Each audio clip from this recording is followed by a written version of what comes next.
Welcome to Access Radio. It's another Wednesday, and I'm your host, Amy Amantea. I use she, her pronouns.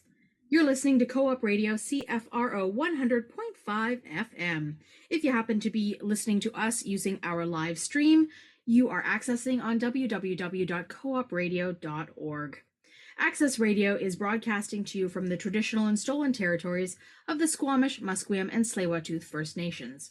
Now, if you're new to Access Radio, well, welcome to Access Radio. This is a broadcast platform where the content is created, it's requested, it's initiated, and it is governed by folks with lived experience of disability. And if you're sitting in your chairs asking yourself, why is this important? Well, it's important because we want to honor the Disability Convention of Nothing About Us Without Us. So, who am I? I'm somebody who identifies as legally blind. I am a neurodivergent person. I live with chronic pain and chronic illness, and so my life intersects with the disability experience in many ways. But I also have a lot of privilege in that I get to be the one who sits in my chair from my home and talk to my community, to my friends, to folks with lived experience who have stories to tell that are important to our lives. And I think that that's pretty powerful. I'm also a humble volunteer, as is Victor Schwartzman, who's our technical producer on this program, and, well, just about everybody who works with Co-op Radio, folks, for any contributions that they have made and might possibly make. And if you are considering making a contribution, that can be done through our website at www.coopradio.org. Okay, friends, let's get on with our guests in the space today. So taking off that housekeeping hat and welcoming repeat offenders in the space today. We've got Michelle and Amanda back, and we'll just have these folks do a little introduction because Disability Without Poverty is has been in the space many, many times, these folks. But in case you're listening for the first time, I just need a little reminder of who these folks are. Let's do some introductions. So, Michelle, my friend, why don't you just remind us who you are? Amy, what a beautiful introduction to all of this that you gave. Thank you so much for all of it. So I'm Michelle Hewitt. I'm the chair of the National Board of Disability Without Poverty, but I'm a proud BCer. I live in Kelowna. I'm also disabled. I have fairly advanced MS. That means I'm in a power wheelchair and have severe fatigue and chronic pain and all of those lovely things that Amy was talking about. And I also have diabetes, which is my new gig this year, which has taken a little bit of getting used to. So yeah, I'm the chair of this wonderful organization that I love dearly, and I'm also a PhD candidate where I research younger disabled adults who live in long-term care, and I'm very passionate about that community as well. And I'll pass on to Amanda for her introductions. Thanks, Michelle. As you know, I always have difficulty with personal introductions, but my name is Amanda. I segued into the role of BC Community Outreach for Disability Without Poverty this year. And I'm somebody who has sort of short-term invisible disabilities, and I am the mom of a very energetic, very adorable autistic 6-year-old, and just happy to be here, to be joining you and to talk about these important things. Oh, are they ever important? Super important. So if Disability Without Poverty, if this is a movement that's new for some of our listeners, maybe we just do a little bit of background on what this movement is, because I also think that, it's nice for these Access Radio nuggets to kind of be standalone episodes. So Michelle, you want to give us, since it's so near and dear, Madam? Yeah, so I'll start off with the sort of the national picture, and then Amanda can talk about what she does with her peeps here. Right. So 2020 throne speech, the government announced that they were going to create something called the Canada Disability Benefit. And a number of fine people, mostly in BC, thought that there was no way that the government could do that on their own. And so a group of us came together that started off with no name and gradually became Disability Without Poverty, to basically start the work on holding the government accountable and really trying to focus on making this benefit something that we know is important for disabled people, so that the lived experience of those who are disabled and live in poverty comes first and foremost. So then, since then, we've done a gazillion things, from petitions and letters and going to Parliament, and we meet with people and we do webinars and we educate and all of those things. And finally, on June 22nd, we had a bill that achieved royal assent, but it is not over there by a long way, as anybody who has been following this journey. We are now in a countdown from well, less than 2 years now, but we would still like it to be much less than that this bill gets the meat on the bone, so that something technical called it being brought into force, has to be done by next June the 22nd by the latest. And the regulations, which are the things that say who gets it, how much, and all the rest of it, have to be done by June 22nd, 2025 by the latest. So this is now, our work moved into slightly a different place now, as we start to work on regulations and we start to talk about poverty more broadly, and we start to, for disabled people, and we start to look at where we can make an impact and that sort of thing. And so one of the things that we've been very keen to do for the start, and Amanda does such amazing work, is that we have strategies in each province, because the way that this benefit is meant to be modelled is that originally they thought, well, we have for seniors OAS, old age security, and then for those who are lowest income, we add on top of it GIS, guaranteed income supplement. So the idea was to add something on top of what we all call in BC PWD, disability assistance payments. So to add a supplement. Well, the hard part is those supplements all over the country are controlled by provincial governments for disabled people. They're not totally federal. So that's why, amongst other things, we need to have a BC program. So Amanda, do you want to talk about that for a little bit? Sure. I did want to add two things about Disability Without Poverty National. Oh, yes. And provincial. One is, we're really the only disability organization that focuses very specifically on poverty. And the other is that we receive no government funding, so that we can be open to all parties. We think that this issue is an all-party issue. We need support from all parties. So we are not aligned with any particular government. We're aligned with them all. Whichever one will take us the furthest, the fastest, we are on board. Thank you for that. Those are two big things that I missed out. But yeah, particularly, I suppose that's important, although I'm sure that there are some governments we hope will take us further faster than others. Right. With a great amount, Yeah, I know. Is the other part of that. Yeah. Yeah.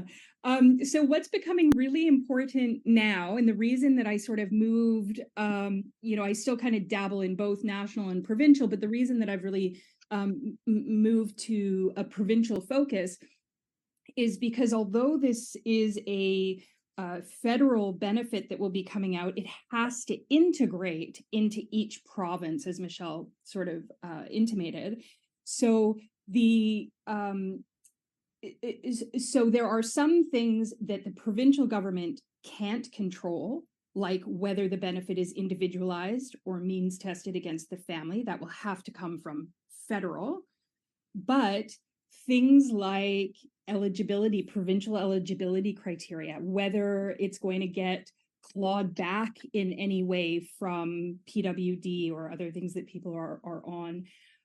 All of those elements are very specifically provincially focused. So how this benefit is going to integrate, how it's going to sit on top of existing benefits, how we can ensure that the most number of British Columbians who are living in poverty with disabilities are getting easy access, that there's not a whole bunch of hoops that people are expected to jump through, as we know happens. Those are all the pieces that are sort of really coming into play now, so that even if the federal government takes the longest amount of time possible to get this sort of ready to go, we'll be able to move it quickly into the provinces, is the hope, is the goal. I think that for the provinces, there's a massive opportunity here, because obviously, if disabled people are given an additional supplement that lifts them out of poverty, they're not going to be putting as much pressure, hopefully, on the provincial government for various kinds of goods and services. Hopefully, their standard of life will improve.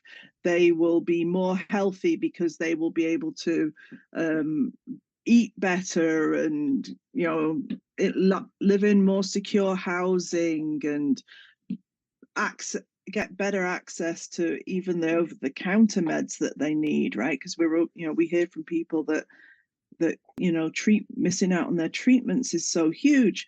So it really stands, to the provincial government to be with us in making this happen as soon as possible, because the benefit will come to them as well, right? So so it's really important work that is now being done. We have people working in BC, Alberta, Ontario, and Quebec. So, and obviously BC is leading the way because we are just such great people here, as we all know. I can say that because, hey, no one's going to listen to this outside BC, are they? Or just that the three of us are all in BC. Exactly, right? There's no bias here. No, none at all. So we went to Victoria, Amanda and I, not last week, the week before. We actually went to go meet with some politicians and talk to them about, give them a heads up on, because it's not particularly on their radar. We talked to people from all three parties. We do so much of our work virtually. It was lovely to spend some time with each other as well. And so we gave politicians a bit of a Coles Notes of, what this is and what it could mean for people in BC, and that potentially we're going to be back in March to talk to them again with wanting to hear, now we've given them a heads up that this is coming their way. What have they been thinking about it, and what do they think they can do to help? Tell me more about that meeting in particular. Like, I'm curious, like, was it a short meeting? Like, did you feel like you got, I don't know, sometimes I think when we meet with parliamentarians or politicians, that like they give you 15 minutes of your time and you're on your way, or do you feel like you got a good hour of their time? Do they all sit down together and meet with you, or do they meet individually? Because heaven forbid all the parties sit down together and have a conversation with somebody. I'm just curious, did you feel like you got any pushback, or did they feel engaged in questions? I mean, what was that experience like for you all? Amanda, you want to take that? I'll leap in. So all of the meetings were booked for half an hour, and they all, nobody was clock watching. So we felt very supported by all three parties, I feel. They asked excellent questions. I think we came in, we're sort of new kids on the block. We've been, we're just a group of advocates that kind of came together across the country. I not to toot our own horns, but I think we really know our numbers. We really know the needs of the people. We've been doing a lot of outreach that I think Michelle will talk about in a bit. We've been talking to a lot of people, and not necessarily the people who can show up to their regular organization or get on a Zoom meeting. We've really made an effort to talk to the people that are often left out of these conversations because they're just harder to reach. So we met with each party individually. Green Party was just MLA First to Know.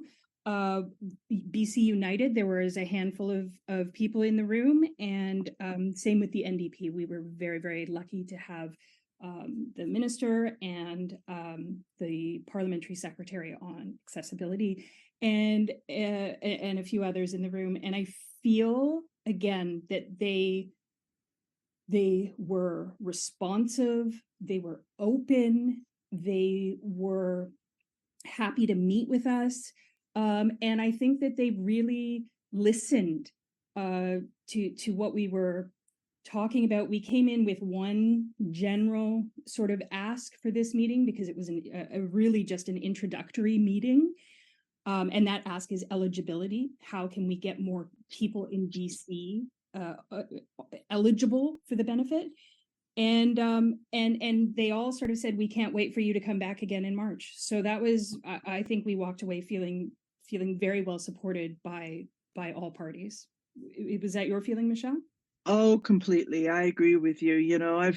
I've done a few of these meetings over the years, and you can tell when you're being listened to and when some things may have hit home. Doesn't mean to say, somebody else is going to come through the door after you, right? And they're going to get their half hour, and you kind of hope that your half hour had more of an impact on them. So I really I thought that they listened, and it was good for us to go to set things up for March, where we are perhaps going to talk to more of each of the caucuses, and that we're going to be talking some of the more difficult topics like clawbacks and things like that. So yeah, it was well worth doing. And I know who doesn't love to go see our legislature in all its glory, and just if you're a bit of a political nerd, to just be there and be part of it all, and all of those sorts of things.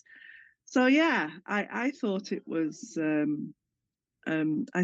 worthwhile, because one of the things that Amanda just touched on is, I guess, we're not feeling quite so heard federally. So one of the things that came out of the way the framework legislation was created was that the regulations were going to be co-created with disabled people, and that disabled people were going to be fully involved in the design of the benefit and all of this sort of thing. And then we had this week in July that just still fills me with horror when I think about it. So we'd been hearing there were going to be great things about this engagement plan, and then it came out and it was like, what? There's going to be one meeting, some technical roundtables, and a survey. Well, that's what they do for everything. That's no different. That's no co-creation, sit around a table and talk about it together, all of the things that. So we felt really confused, and we were, when I say we, I mean like the whole disabled disability organization movements and individuals were reaching out to Minister Qualtrough to find out what was going on, and then we got to Wednesday, and that was when the all of the they played their musical chairs with ministers and positions. And Minister Qualtrough, who, as we know, is a disabled woman, a Paralympian, human rights lawyer, and has been the champion of this benefit, was moved out to the position to be Minister of Sport. Now, the wonderful thing is I see her, I see the Parapan games that have been going on in Chile. Wonderful things in the news all the time. They're going on. So, great that she's still making an impact for disabled people, but we have this landmark legislation that we needed to get the meat on the bones, as I keep saying, and get across the line. So we have a new minister, who isn't disabled. The actual department, the ministry, was kind of downgraded, because when it was with Minister Qualtrough, it was with employment, workforce, disability inclusion. It was moved to where I think it should be. It's with equity, diversity, and disability inclusion. I think that's where we should be, but it's seen wrongly as a lower level ministry sort of thing. So then, of course, instead of us stepping up to, diving straight in, there's a new minister who is trying to learn what this is all about. So we started to talk to the federal people about just what is it going to be then, this consultation, engagement, and so on.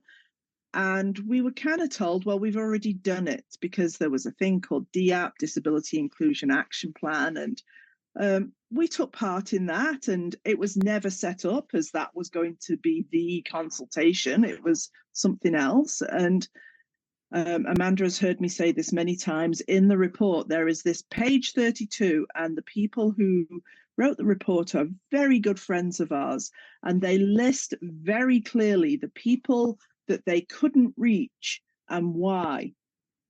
And so disability organizations widely asking the government, what are you going to do to reach those people? Basically, the answer, we're not. So then we decided at Disability Without Poverty that was not good enough. So we launched our own engagement, and it's going on right now. It's got 3 phases to it. The first phase was a survey, and I can tell you that we had 4,500 people answer the survey. Amanda, do you know the BC numbers off the top of your head? Yeah, BC is only 13% of the national population, but we had just over 20%. Wow. Because we are wonderful. We are wonderful. Yep. And we have reached out to, so the list of people that weren't reached out in that previous one, LGBTQ community, newcomers and refugees, and racialized people generally, people who live in institutions, people who have been or are currently incarcerated. Yeah. And we also know that the people that with I would say, disabilities that the government finds harder to work with as well. So people with communication disabilities and that sort of thing. And so we set ourselves this challenge. The second part of it, which is about to start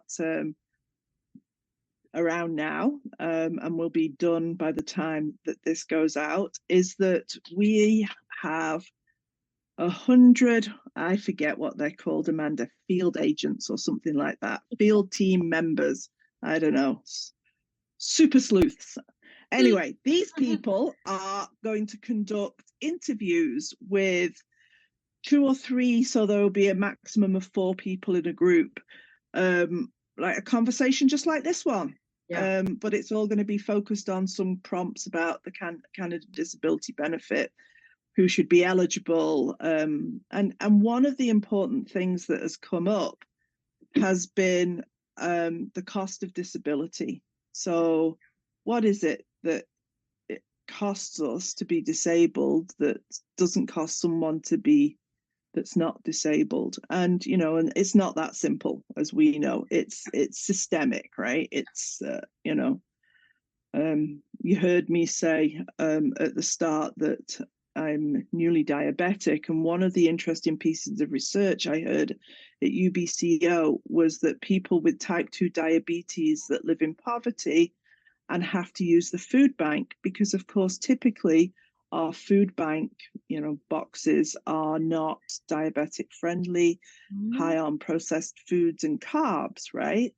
So if there's a kind of presumption there that you're somebody with a food tolerance or allergy, something like Crohn's, diabetes, colitis, whatever, where there are things that you just can't eat, it means that there's a piece of our sort of social safety net, if you like, food banks. It's awful to say that that's what they've become.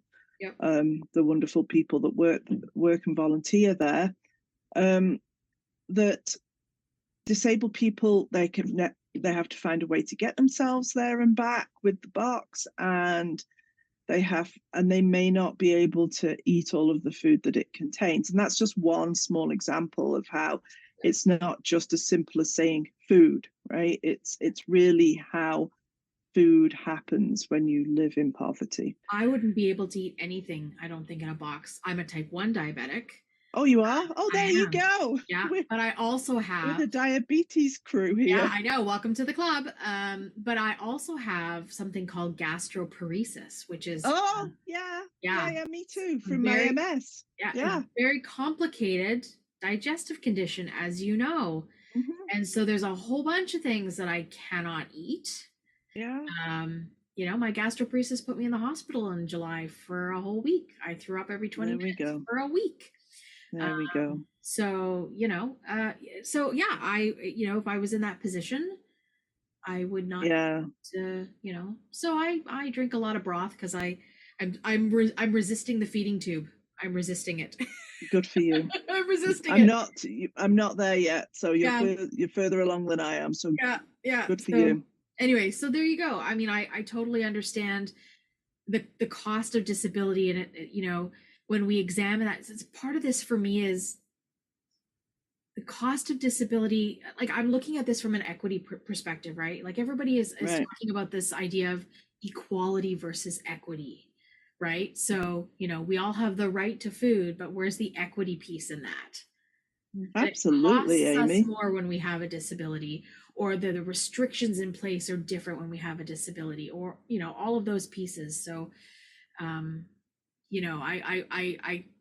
I push back when people are like, oh, we all have equal. No, there's an equality versus equity thing that we have to examine in the disability. Yes, absolutely. And nobody really is paying attention to that.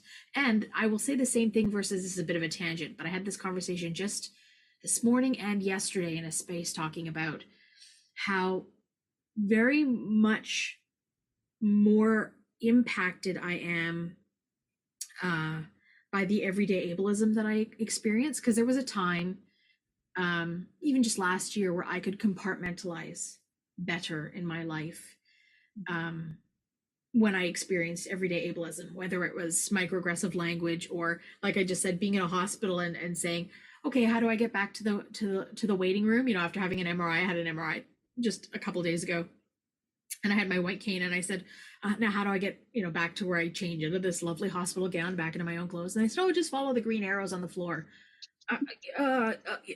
So okay, yes, I have, do you not see the white cane? Do you not know what this means? Remember, I'm blind. Like, all of these things that I had just explained to them when I got into the room, into the MRI machine, right? And so, like, you have to do that biocertification thing where you re-justify who you are and your disability and your access needs and all those things. Anyway, so, this everyday ableism stuff that happens like every 10 minutes in your life throughout a day. And now my body, instead of just compartmentalizing that and saying, you know what, I'm trying to give people the benefit of the doubt. They don't know what they don't know, blah, yada, yada, yada. My body now has a very physical reaction to this kind of stuff. And I am having a very difficult time containing it. It's very difficult. That's something. Yeah, and I think something as well post-pandemic. I think this is how, because during the pandemic, we were even more isolated. Yeah. But at the same time, I felt that we were kind of welcoming people into our world. Oh my goodness, we have to do everything, remotely and virtually, and you know, we can't shop easily. And it was like, welcome to how we've lived our life, right? Mm. And then when the pandemic finished, you know, a lot of people would be saying, oh, you know, I'm so grateful that I don't have to do X, Y, and Z. And it's like, but we still do We still those do. things. Yeah. Right. And I, you know, and I think that I, you know, I think for me, that's why I feel those We got left behind again. microaggressions. Yeah, exactly. It's like we kind of were, you know, We were seen part of for the a moment, club. and then we got left behind again. And then we got left behind again. And Amanda, do you want to add something before I was going to add something else, but I was.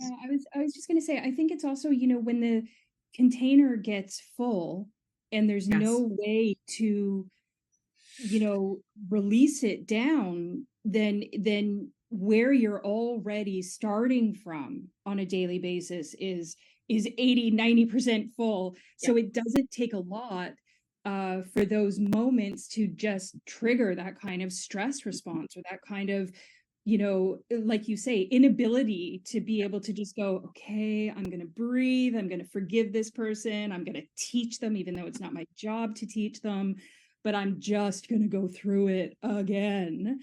And that ability starts to wear down, and you're like, do I really have to teach this again? Do I really have to say this again? Like you said, to somebody that I literally said this exact information when I walked into the room, and now I'm like, come on, I'm still the same person. You know, the MRI didn't magically make me sighted. Yeah.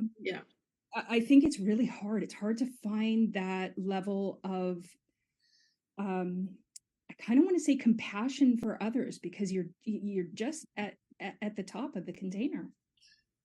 Yeah, and you know, at the end of the day, it's, I think, you know, when I'm in spaces with my friends that talk about things like anti-Black racism and oppression, they talk a lot about intent versus impact too. And I remember being in a space once, and the facilitator, who was a Black man, said, intent is shit and impact is everything.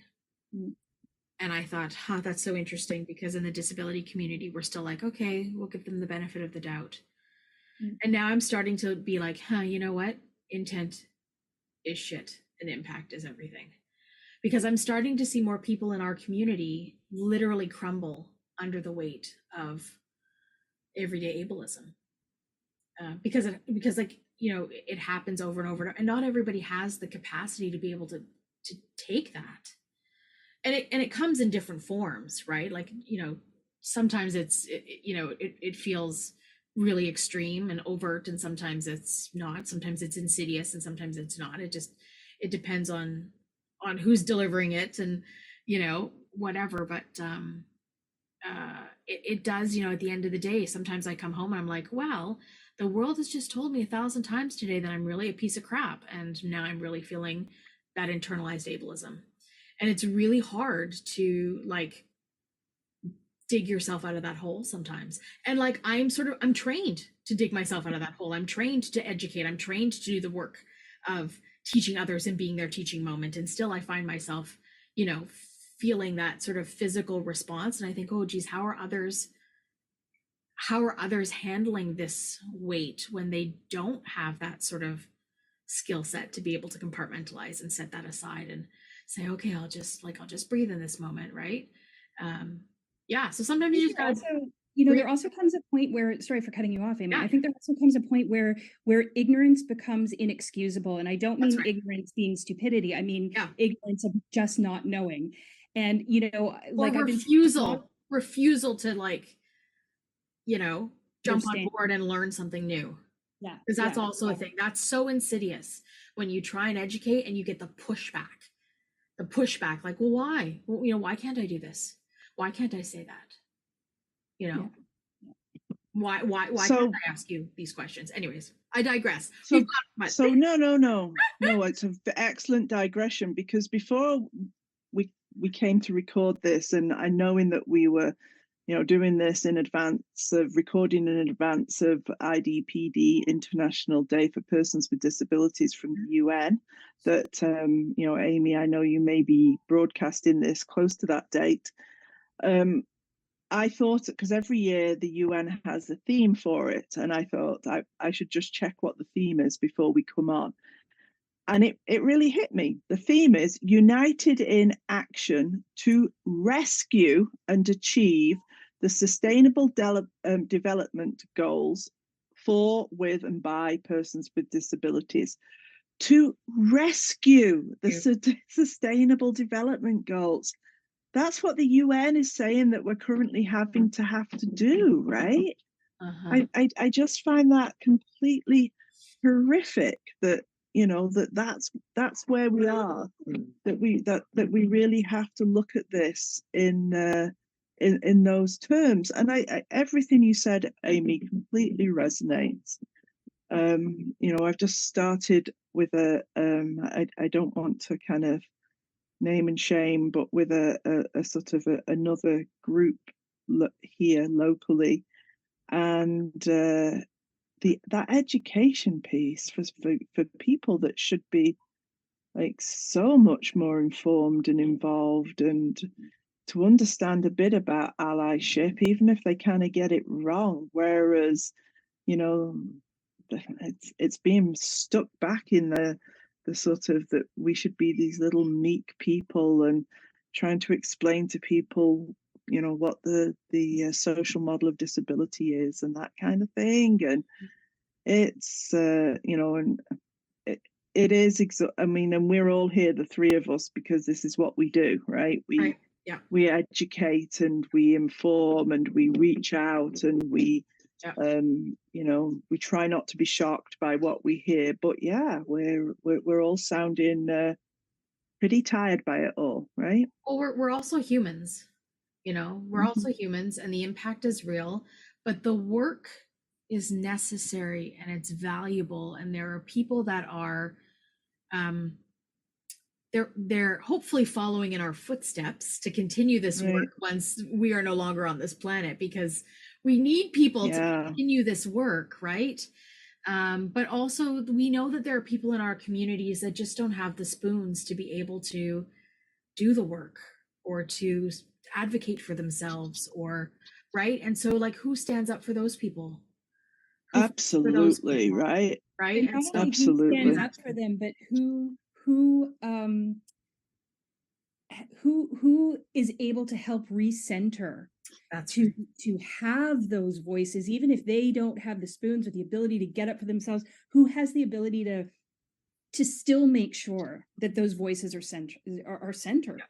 Yeah, absolutely. Yeah, that they're part of the conversation.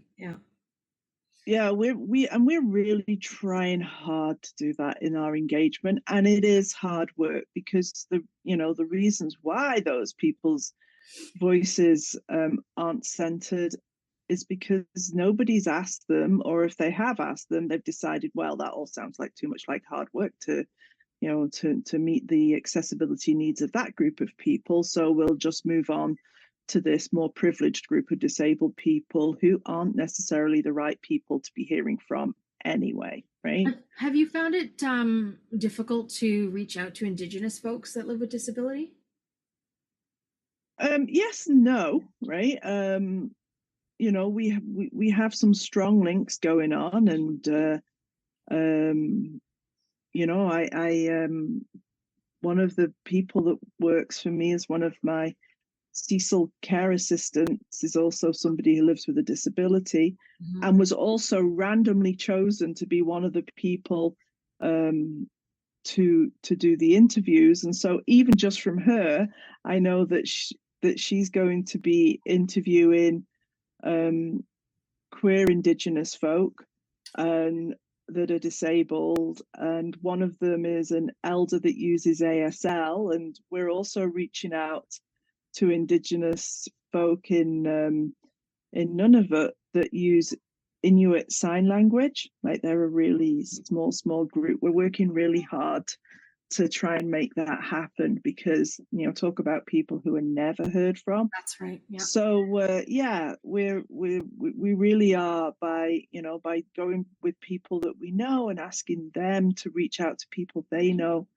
we're really working hard at those voices. And there's just acknowledging in the space, since this episode, we pre-record, no secret friends, pre-recording, but it'll be November 29th when this episode airs, so right in time for International Day of Disability, International Day of Persons with Disabilities on December 3rd, but November is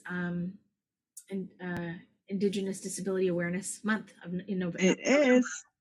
And their rate of disability amongst Indigenous peoples in so-called Canada is 30 to 35%.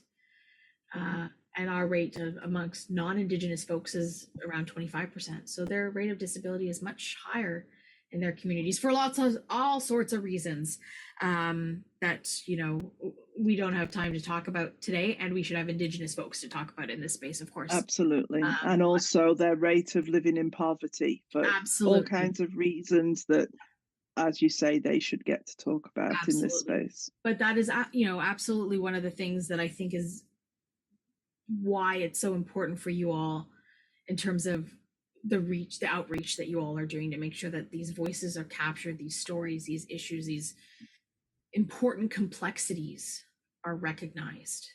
Yeah, sorry, you go ahead. No, I was just going to say that I have to say at the same time that the federal government is also doing an engagement at the moment, and not to blow our own trumpet, because any engagement that they're never perfect, right? I mean, they're just not. But I'm trying to be really good now. Let's just say the federal one has some issues with it. I strongly advise anybody to go out and to go on the web and look for it and see what they think of it. Mm-hmm. But you know, I've had blind folk tell me it takes 6 clicks before you actually get to something that you would be filling in. And it is just, for those of us who are sighted, it's dense, page after page, before we actually get to something that is, and then it's a full page of technical language and jargon, and at the bottom of the page it's a box that says, so what are your thoughts on that? You've got 4,000 characters. Someone described it like sitting an exam where all the answers are essays. So, you know, and that's from the Office of Disability Inclusion. So it's it's kind of disappointing, right? That totally, you know, totally. So, but it does take hard work, and it does cost money, because, as you said before, there is, never mind equality, there is no equity in this world, and so for disabled folk, and so therefore, you know, things like accessibility for a wide range of people are seen as expenses rather than givens. Mm-hmm. So. Mm-hmm. Yeah, just to leap in with 2 things there. One, you know, we were initially a little concerned that our questionnaire was a little long and potentially unwieldy, but we had a 91% completion rate, which I think is excellent. Out of those 4,500 plus people who were able to complete, and you know, with the engagement process that we're doing with the 100 people that are then broadening out to 2 to 4 people within their communities, just to reiterate what Michelle said, we really made an effort to reach that group on page 32 of the DIAP report, to ensure that representation was there from, you know, recently incarcerated LGBTQ plus, Indigenous voices, newcomers to Canada, you know, the people for whom this benefit will really make a difference, and hopefully is intended for and targeted towards. Those are the voices that we went really hard to get, to make sure that they were represented. Yeah. And just to complete the circle on, so after we've done our next stage with these peer-to-peer interviews. After that, we, we take all of our work back to the community and we invite people to give us feedback on what it is that we heard, just to make sure if there's something that we really missed, that from that we can fill that in. So it's very exciting. I hope that we will be able to use this work going forward as well, that it's not just something that's for the here and now, that it's something that will, as we go forward and continue to build this benefit and, look for the best possible benefit that we can get, that we really are able to have everybody's voice in on this. Yeah, and I think the other piece of that is once we have all of that information, data, stories collected, the idea is to write reports federally, provincially, that we can say to our governments, we went and did a whole lot of footwork for you. Please read this report. These are the people that you haven't heard from yet. Please take this into account. So because we're really, really pushing to, we had the fall economic statement on Tuesday and the word disability was barely in it again. And, we need this benefit to be budgeted. We need to know that the money is being put aside, that when these regulations are finished, that we're actually going to have a benefit that is of an adequate amount that will lift people to at least the regular poverty line. And we've talked about this before, and we talked about it early. The cost of disability needs to be added on top of that, and that's actually included in the regulations. So I think it's really important because, in this next round of these peer-to-peer interviews, we're asking people to tell us, like, how much do you think it should be, and what added cost of disability do you have, and those sorts of things. Mm-hmm. And so it's really important that the government listens to this is what people are saying, right? That you have this benefit that is this bill that is setting out what this benefit should be, and you need to not just go through and check the boxes off. You need to really make sure that disabled people are listened to. And do you think that once the regulations are in place, that obviously, like, people need money now. We know this. There are some people that can't afford to wait. We know this. And so, when it comes time for people to be able to apply and actually receive money, there are going to likely be people that don't fit the criteria that may need money, right? Like, you do the best that you can, but that's, I think, going to be a reality. I think it's probably a fear that a lot of people have. But do you think that, once you have something in place, that there might be room to add on at a later date? Like it's not a one and done, or is it a one? No, it can't be a one and done. Any benefit that's out there, any piece of, has to be reviewed. So we're kind of running out of time, but I want to talk about something else that came out last week that's a little bit technical, but I'm not going to go into a lot of details. But something came out from the Parliamentary Budget Officer. Now, that is somebody that is part of Parliament, but not part of government. The way I keep describing it is Parliament is this building that's made up of bricks of how it functions, and that the Parliamentary Budget Officer is one of those bricks, as opposed to government, which is all of those people that are elected to be in there and represent a party, and they're in government or they're in opposition or whatever it may be. So they are non-partisan, independent. And so they came out with a report that people can, again, Google Parliamentary Budget Officer Canada Disability Benefit Report. And there's a tool there where you can play with the figures a bit and design your own. But one of the things that I think we all have a great fear about, and it's certainly what we talked about in Victoria, is that the eligibility for this benefit will be based on the disability tax credit. We've talked about it, here before, and those of us, if you know how bad it is to get, and the things that happen. Yeah. So what these figures showed in the Parliamentary Budget Officer's report, though, and it's just scenarios that they came out with, because as we know, there's no actual numbers out there for what this may be. However, if it goes down the route of the disability tax credit, potentially 1 million disabled Canadians miss out on this benefit. Mm-hmm. In BC, the number of people that we think that are currently on PWD that would miss out on if it goes the disability tax credit route is 70,000 people in BC. So, a decision like that, it does literally keep me up at night as I lie thinking, what can we do about it next? And how many more ways can we find to explain just like how wrong this is and that kind of thing.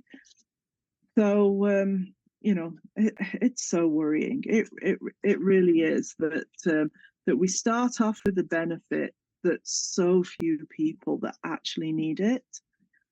Some of the projections in there are like that it would go to like 300,000 people rather than 1.3 million people. Yeah.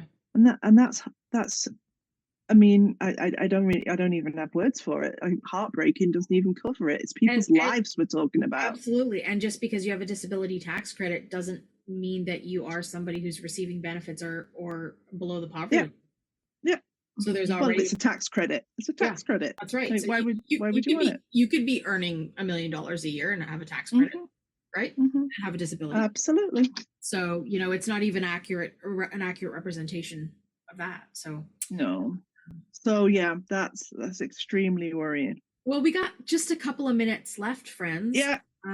I wonder if we can, this is a great segue about the International Day of People with Disabilities in connection to what Disability Without Poverty is doing and the Canada Disability Benefit. And what we hope for this day is this day, air quotes, of value. What do you do for this day? What do we want to see for this day? What are your thoughts on this day, International Day of People with Disabilities? Well, at DWP, we're going to do a webinar. Rabia and I think on the 4th, not on the 3rd, but Rabia and I are going to do a webinar where we do these, what we call kind of fireside chats. And it's a bit like this. We just sit and chat kind of live, but people can also send in questions to us. So that's always a great thing to do, always a great thing to hear from people and what they want to do. The cynic in me will also say it's one of the few days in the year where politicians find they have to say something about disabled people. Performative, yeah. So we have that. And so, and I always like to take those quotes afterwards and say, do you remember when you said this? What you're actually going to do about it?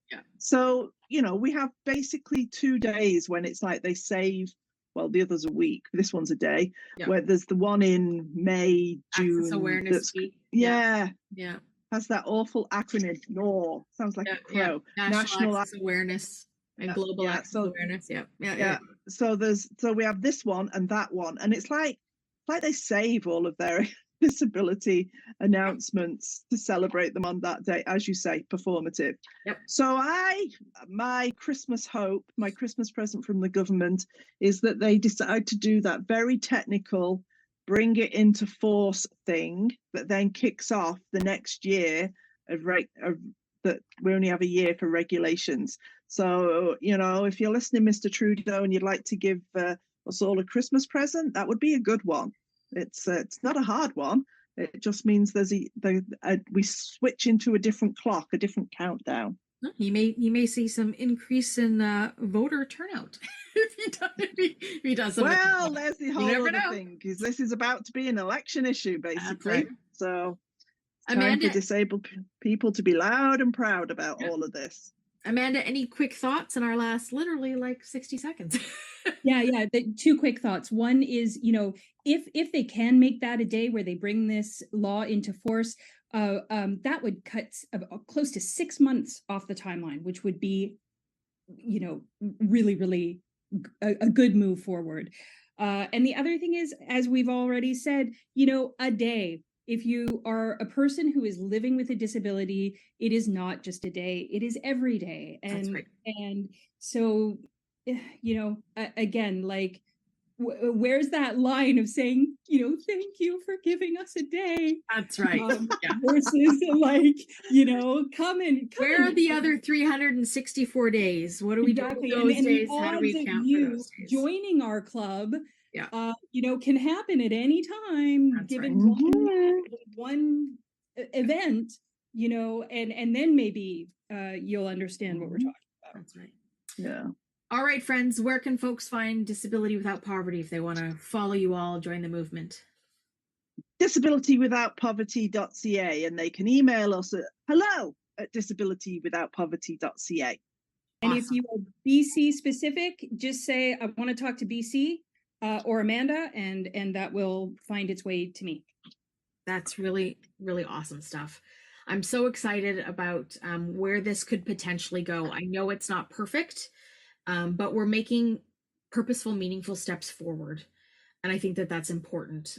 You all are doing such good work, and I just can't thank you enough for the work that you do through Disability Without Poverty and the work that you do otherwise, because you all do great work in other spaces in your lives around disability. So perhaps one day we can have conversations about those things as well on this platform, because you all wear many hats. So thank you so much for joining us on Access Radio.